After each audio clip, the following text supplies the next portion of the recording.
and welcome to my channel. So, as you already know by the title, we are going to be doing a Spider-Man Origins video. This is going to be my first video, but I'm not going to really label it like that. And before I start this Origins video, I kind of want to tell you there's more about Spider-Man than just his origins. Like issue number 1, I'll tell you about that, and how he became what he is today.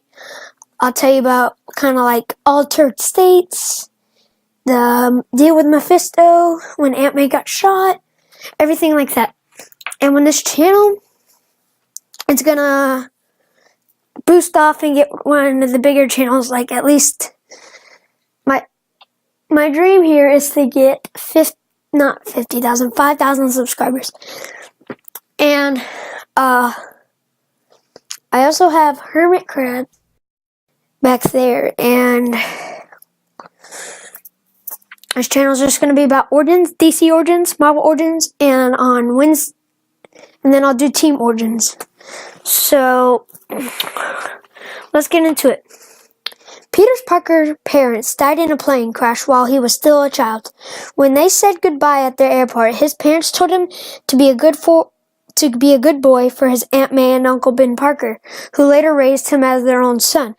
So, as you can tell, when Uncle Ben got shot, he was a lot more devastated since his parents left when he was about 8.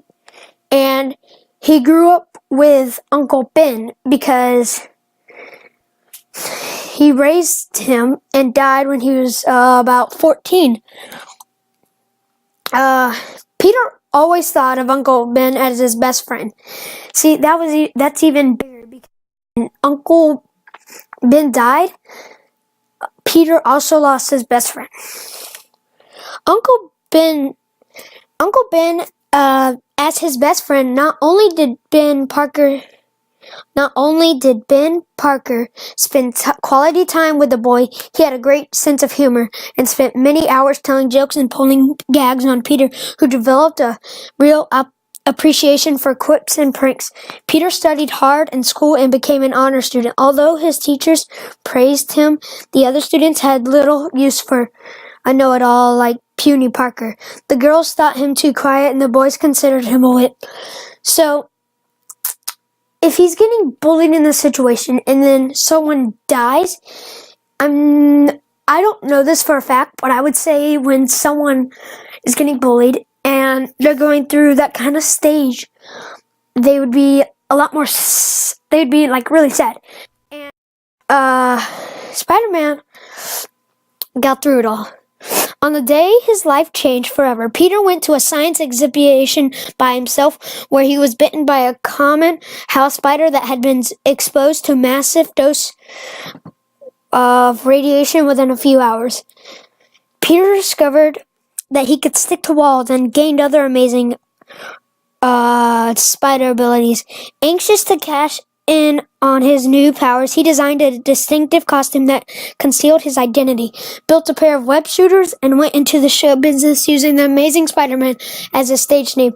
One night after a performance, he was walking toward an elevator when a security guard asked him to stop a fleeing man. However, Peter did nothing and the burglar escaped. A few days later, the same thief murdered Uncle Ben. Filled with remorse, Peter vowed that he would never allow another innocent person to suffer because Spider-Man had failed. He learned in the hardest way possible to use his powers in a responsible manner. So, as you can see, if Uncle Ben dying is bad, but also it plays a huge part on the whole Marvel universe because a lot of Marvel stuff connect to Spider-Man.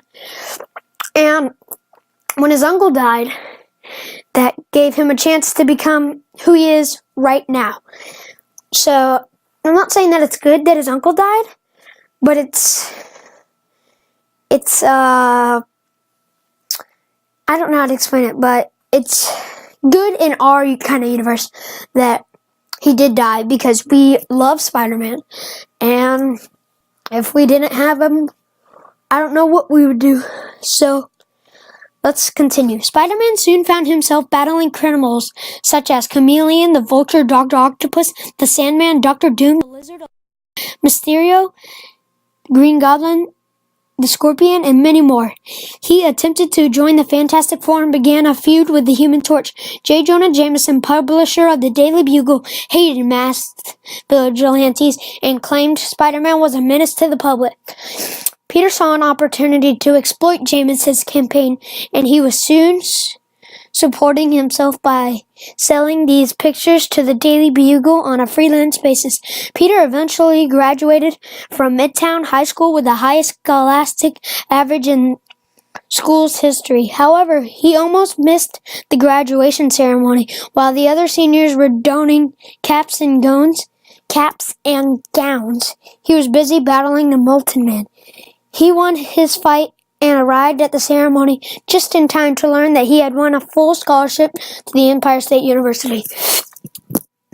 So being that, if you know when he fights Venom, you can obviously tell that Venom's way, way stronger than Spider-Man. And Venom is, in fact, Mac Gargan, and he's grown and older than Spider-Man, and since he's grown and has an alien suit, would be much stronger. But the only reason Spider-Man wins every fight is because he's smarter. While in college, Peter met Mary Jane Watson, his future wife, but began to date Gwen Stacy. Gwen would later die tragically at the hands of the Green Goblin. Peter became best friends with Harry Osborn and later learned that the Green Goblin was secretly Harry's father, Harry's father, Norman. Spider-Man also encountered such villains as Kingpin, the Rhino, the Shocker, Silvermane, and the Prowler. After graduating from college, Peter encountered the acrobatic cat burglar, Black Cat, his girlfriend, Wild, and the criminals Hydro Man, Speed Demon, and the Hobgoblin. He also battled the unstoppable Juggernaut and cosmically powered Firelord. He had temporarily donned a new black costume that possessed an additional new powers, but later proved to be an alien symbiote. Meanwhile, his relationship with the beautiful model Mary Jane Watson had grown serious, and they were married. See, it even says when he got his black suit, it was in fact an alien. And it was taking him over when she was in kind of an emo stage. And just saying that, knowing that it is in fact an alien suit, Spider-Man still beats Venom every time. Not because he's stronger, but because he's smarter.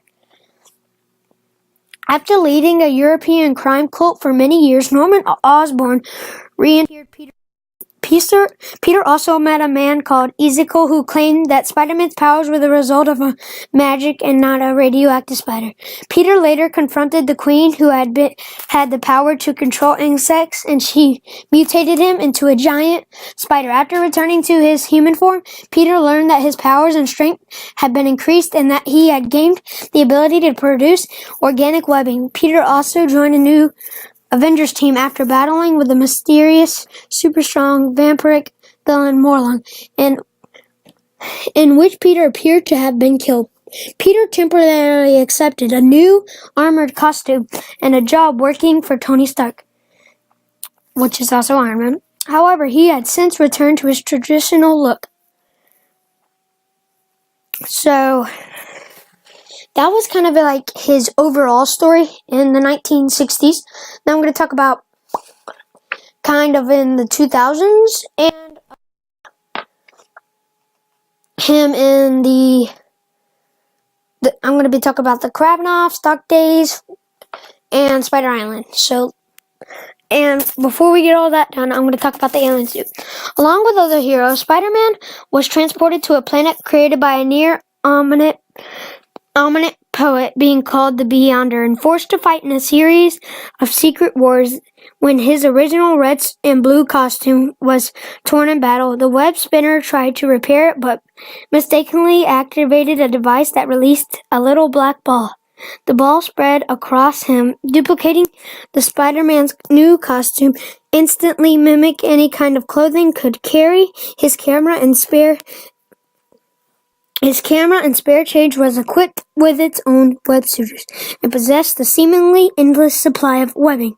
He eventually discovered that the alien suit was a symbiote with a mind of its own. Spider-Man had to enlist the scientific help of Mr. Fantastic to remove it using sound waves at a certain frequency.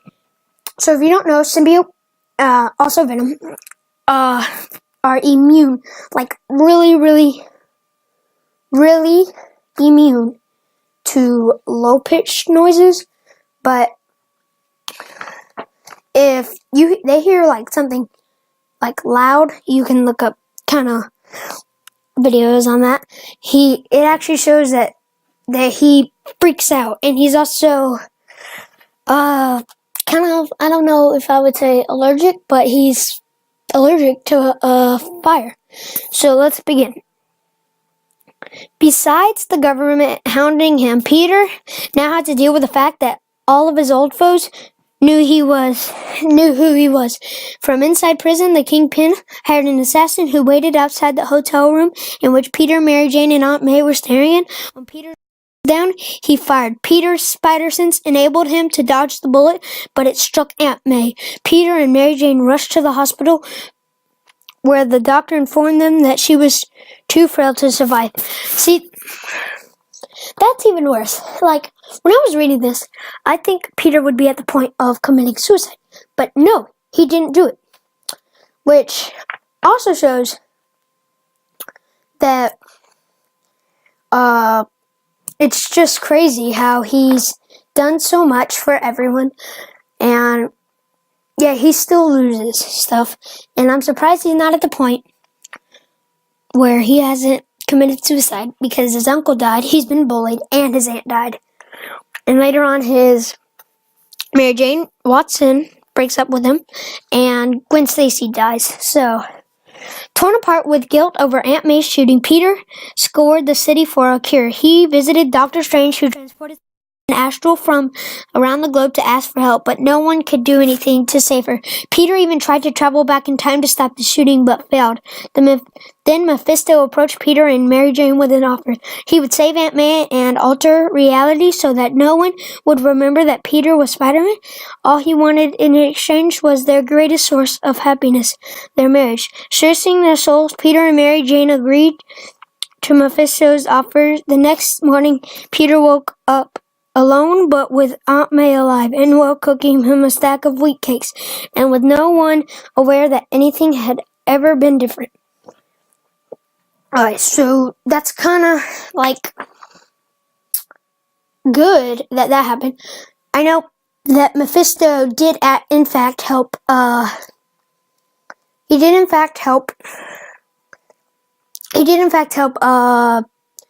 Ghost Rider get his father back.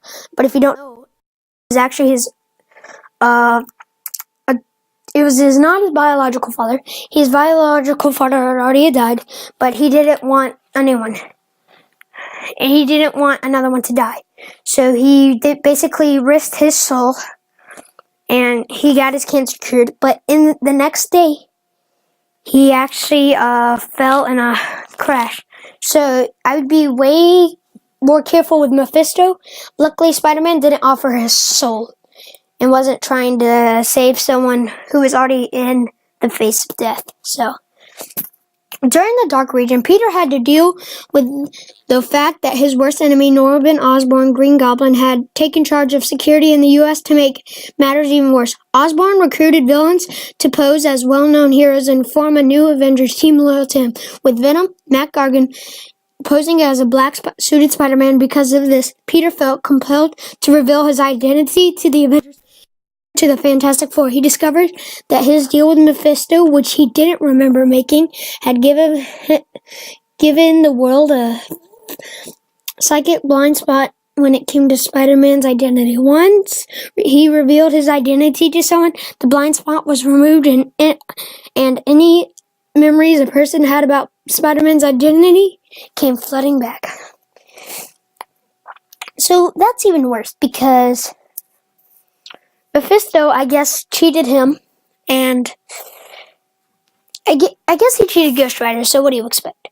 The surviving family of Kraven the Hunter, his children Anna and Alicia, helped by the Chameleon, Kraven's half-brother, and led by his wife, Sasha Krovna, decided to make their revenge on Spider-Man.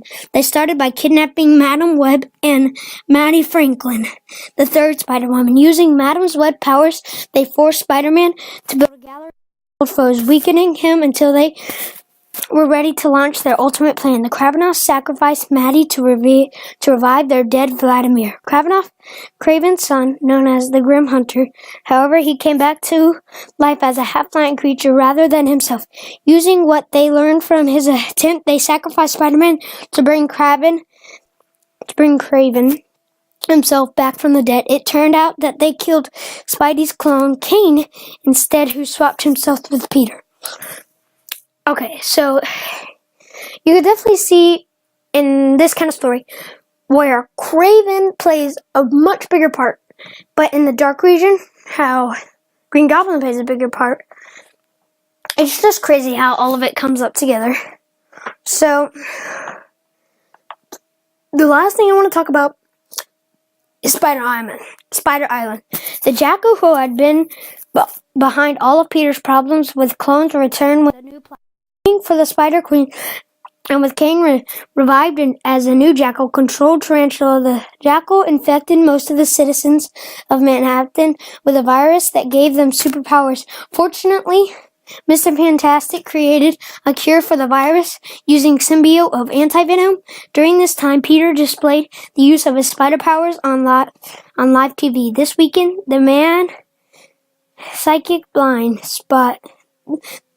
This weekend, the psychic blind spot the world had about his identity as Spider-Man. His girlfriend at the time, for cynic police officer Carly Cooper, suspected who Peter was, and she broke up with him. So that's basically the story. I hope you guys enjoyed that Origins. Like I said, my first video. This was just your simple average Origins. I could be doing like I said, I will be doing other Origins, and if I do the team Origins, they will not be guaranteed to be uploaded every week. But I will see you guys in the next video.